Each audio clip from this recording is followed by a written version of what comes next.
በአብ በወልድ በመንፈስ ቅዱስ ስም አምነን በወርኃ ጥር በ13ኛው ቀን የሚነበብ የሚጸለይ የሊቀ መላእክት የቅዱስ ሩፋኤል ደስ የሚያሰኝ ዜናን እነግራችሁ ዘንድ ኑ።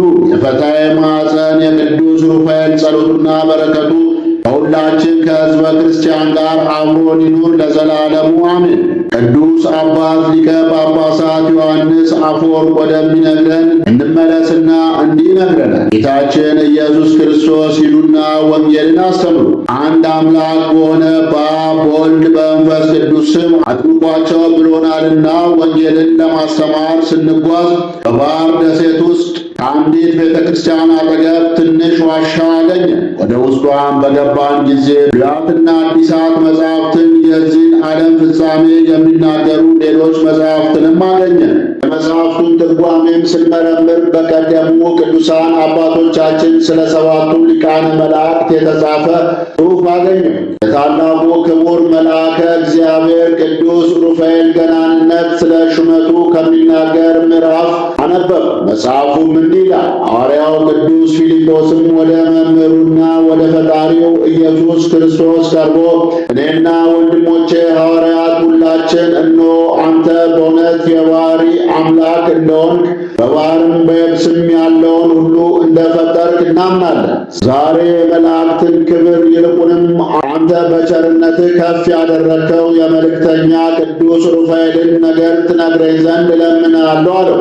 ጌታችን አምላካችንና መድኃኒታችን ኢየሱስ ክርስቶስ ወዳጄ ፊልጶስ ሆይ ሁላችሁም ስለወደድኳችሁ እነግርሃለሁ። ቀድሞም አብን አሳየንና ይበቃናል ብለህ ጠይቀኝ እኔን ያየ አብን አየ ብዬ ነበር አለው። ጌታችን ኢየሱስ ክርስቶስ እንዲህ በነገረው ጊዜም ሦስቱም ሊቃነ መላእክት ቅዱስ ሚካኤልና ቅዱስ ገብርኤል እንዲሁም ቅዱስ ሩፋኤልም ከሳታውያን ሰራዊታቸው ጋር በጌታችን በኢየሱስ ክርስቶስ ትእዛዝ በታላቅ ክብር ከሰማይ ወረፋ ለጌታችን መድኃኒታችን ኢየሱስ ክርስቶስ አቤቱ ፈጣሪያችን ኢየሱስ ክርስቶስ ሆይ ከሰማይ አባትህ ከባሕርይ ሕይወትህ ከማይ ከመንፈስ ቅዱስ ጋር ምስጋና ለአንተ ይገባል እያሉ ሰገዱለት። ቅዱስ ፊልጶስና ሁላቸው ሐዋርያት እኒህን ሊቃነ መላእክት ባዩ ጊዜ ታላቅ ፍርሃትን ፈሩ።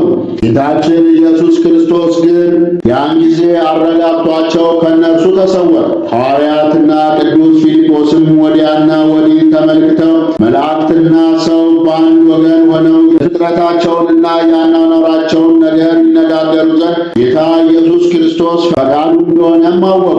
ታላቁ መልአክ ቅዱስ ሩፋኤልም ያን ጊዜ ሐዋርያው ቅዱስ ፊልጶስን ለእኔና ስለ ወንድሞቼ ሊቃነ መላእክት ታውቅ ወዳልና የሹመቴን መጠን እንድነግርህ ጆሮን ወደ እኔ አዘንብል፣ ቃሌንም አድምጥ። በሹመት ክብር የቅዱስ ሚካኤል ቀዳሚ ነው። ስሙም አዛኝና እንደ እግዚአብሔር ያለ ማን ነው የሚል ነው። ሁለተኛውም ቅዱስ ገብርኤል ነው። የጌታችን የኢየሱስ ክርስቶስን ከእመቤታችን ከቅድስት ድንግል ማርያም መወለዱን ስላበሰረ የስሙ ትርጓሜ ሰውና መላእክት ማለት ነው። እኔም ሩፋኤል የተባልኩ መልአክ ከእነርሱ ሦስተኛ ነኝ። የስሜ ትርጓሜም ደስ የሚያሰኝ የአምላክ ፈውስ ማለት ነው። ከእኛም በመከተል እንደኛ ያሉ ሊቃነ መላእክት አሉ። እኛ ሰባታችን ሊቃነ መላእክትን የምናገለግለው ዘንድ እግዚአብሔር ፈጥሮናልና ሁላችን ሰዎች ከኃጢአታቸው ይመለሱ ዘንድ በበደላቸውም እንዳይጠፉ እንማልዳለን። እንደ ወንድሞቼ ሊቃነ መላእክት እኔንም እሳታውያን መናብርት ሠራዊተ መላእክቱ ላይ አለቃ አድርጎ ሾሞኛልና ቸር አምላኬ እግዚአብሔርን አመሰግነዋለሁ። በእውነት ከዙፋኑ በሚፈሰው የመላእክት ምስጋና መሃል በተቀበልኩት ቃል ኪዳን ማኅፀንን የምፈታ እኔ ቅዱስ ሩፋኤል ነኝ። የሕይወት ዛፍ ፍሬዎችንም በቅዱስ ፈጣሪ ስም ለሚያምኑ ሁሉ ደጎች ከአማጽያን ኃጥአንም ከጻድቃን በሚለዩበት የፍርድ ቀን በእጅ ሰጣቸው ዘንድ እግዚአብሔር የሚያዘኝ እኔ ሩፋኤል ነኝ።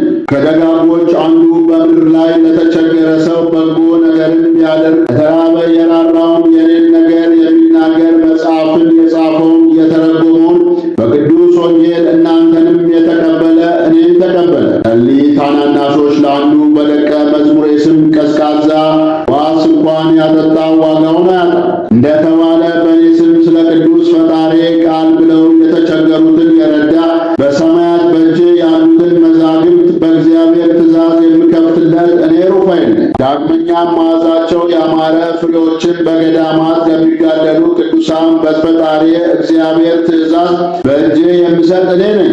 በጌታዬ በኢየሱስ ክርስቶስ ስም የሚታመኑትን ተሸክሜ በገነት ከሚፈሱት ከአራቱ የሕይወት ወንዞች ውኃዎች ይጠጡ ዘንድ ወስዳቸዋለሁ። ታላቁ ንጉሥ ጌታዬ እግዚአብሔር ፈጥሮ የሾመኝ ስለዚህ ነገር ነውና፣ ሐዋርያው ፊልጶስ ሆይ አትፍራ፣ ጽና፣ የጌታ ኢየሱስ ክርስቶስ ቅዱስ ወንጌልን ስበክ። እኔም ሩፋኤል ከወንድሞቼ መላእክት ጋር ከአንተ ጋር ነኝ። አንተና ወንድሞቼ ሐዋርያት ሁላችሁ ጓዛችሁ እንዳይሰናከል እኛ ታዘናልና፣ የሚጋደሉ ሰማዕታትንም ስለ ጌታችን አምላካችን ኢየሱስ ክርስቶስ ስም ሲጋደሉ የማይጠፋ አክሊልን እስከሚቀናጁ ድረስ ፈጽሜ አልተዋቸው። ጠብቃቸው ዘንድ ከእግዚአብሔር የታዘዝኩ እኔ ሩፋኤል ነኝ። በገዳም የሚኖሩ የተመረጡ ቅዱሳንን ገድላቸውና ተልኳቸውን እስኪፈጽሙ አጸናቸው ዘንድ የታዘዝኩ የእግዚአብሔር አገልጋይ እኔ ሩፋኤል ነኝ ብሎ ይህን ሁሉ ለሐዋርያው ቅዱስ ፊልጶስ ከነገረው በኋላም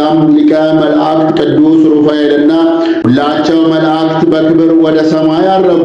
የሊቀ መላእክት የቅዱስ ሩፋኤል ጸሎቱና በረከቱ ከሁላችን ከሕዝበ ክርስቲያን ጋር አብሮን ይሁን ለዘላለሙ አሜን። አነሳስቶ ላስጀመረን አስጀምሮ ላስፈጸመን ለኃያሉ አምላክ ለልዑል እግዚአብሔር ክብር ምስጋና ይግባው።